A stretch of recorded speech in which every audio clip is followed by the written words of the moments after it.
Oh, gosh. All right, guys, so let's talk about annuities.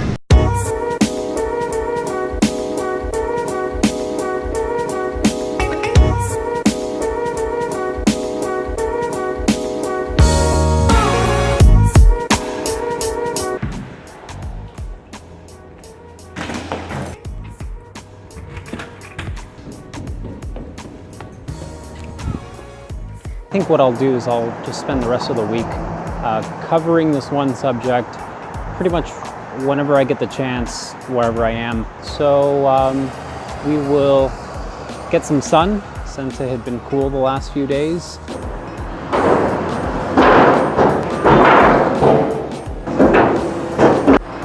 I don't know what they're doing, but it looks pretty cool.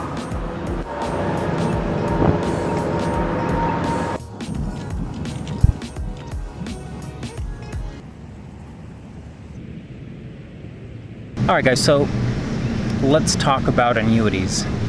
Annuities are pretty simple by definition. It's a contract between you and an insurance company.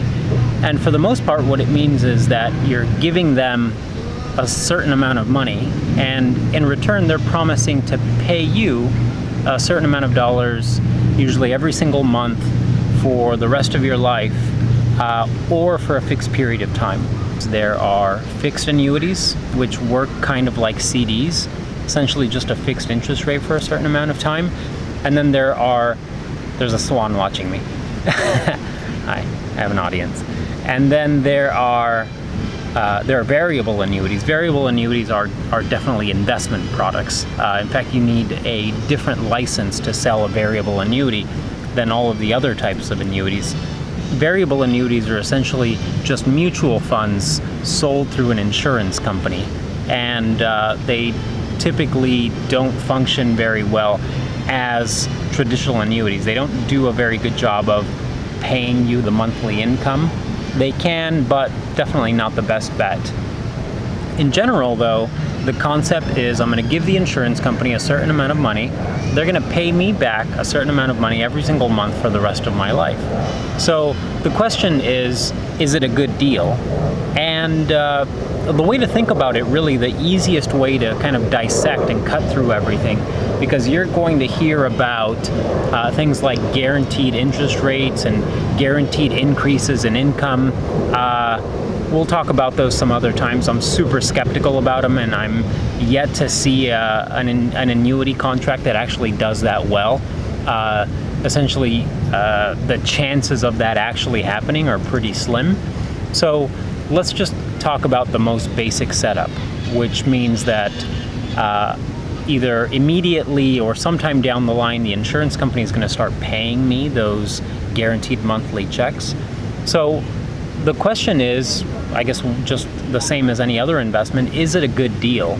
And there's a pretty simple way of kind of dissecting it, getting down to the core, that cuts through all of the jargon that's involved.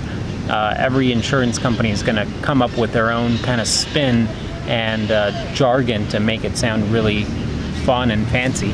So what we're looking for is, what is the cash flow look like? I'll give you an example. If you were to buy a house for $100,000, and after taxes and expenses and all the other things that go into it, you end up with $10,000 a year in your pocket from that $100,000 house, that would be a rate of cash flow of 10%. That's a pretty good figure. So it means that in just 10 years, I would collect back the value of that house, essentially the money that I put into it, and I'm still getting the cash flow from the house. The difference with real estate and annuities is that at the end of those 10 years, you still have your house. With annuities, it doesn't exactly work the same way, but you can use those same figures or the same measures to figure out if your annuity is a pretty good deal. So let's say that an annuity is going to pay you $5,000 every single year for the rest of your life from your $100,000 deposit. So what that means is it's a rate of cash flow of 5%, and it means that it'll take 20 years for you to recoup your investment, essentially to break even on the investment. Now the difference is in the annuity you're spending down your own principal, with the exception of maybe some interest that it'll earn along the way, but you'll be spending down your own principal. So there's likely not going to be very much value or just cash left in the contract after those 20 years.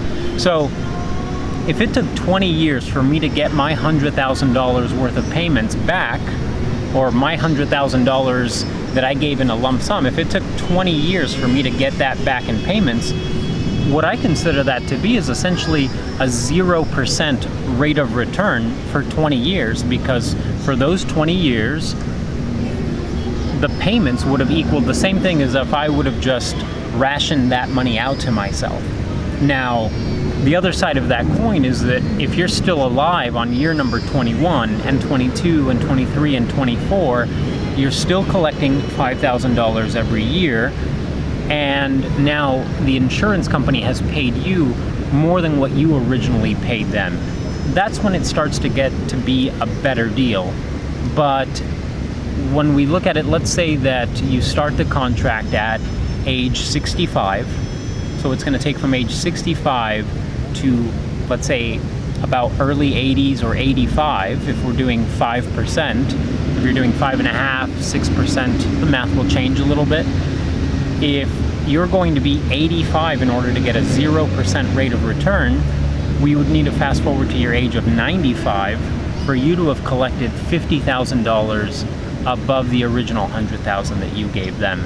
Now, at that point, we might consider that a 50% rate of return, right? I gave them $100,000, I've now collected $150,000. It's a 50% rate of return.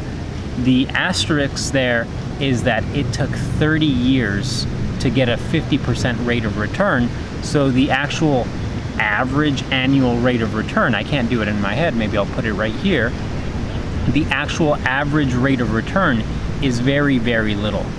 If you're considering buying an annuity as a way of producing guaranteed lifetime income, I would highly recommend against it. There are plenty of good things that annuities can do. One of them would be to keep your principal secure. The other one would be that there are annuity contracts that gain interest when the market does well, yet you don't lose anything, or they don't lose any value if the market declines. If you use one of those types of annuities and you do not take the insurance company up on their guaranteed flows of lifetime income, you end up with a contract that might be a good alternative to a bond strategy, or maybe a portion of the bond strategy in your portfolio, because it's going to average in the same neighborhood of rate of return, maybe in the 3 to 5% range in the long run. You have the security of knowing that the insurance company is backing your contract dollar for dollar, and that you're not paying any fees, which is actually really important. Now, you're not directly paying any fees to the insurance company, but the way in which they allow you to earn interest is part of the way that they make a fee. So you have to understand that very much. So today's lesson was on guaranteed lifetime income.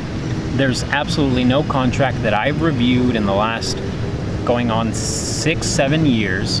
I've reviewed hundreds of contracts and hundreds of different scenarios. You can tell me that you're going to buy it at 50 and turn on the income at 65, that you're going to buy it at 64, turn on the income at 66. There's no scenario where I've seen the math work out to a really actually fair or positive rate of return in a short period of time.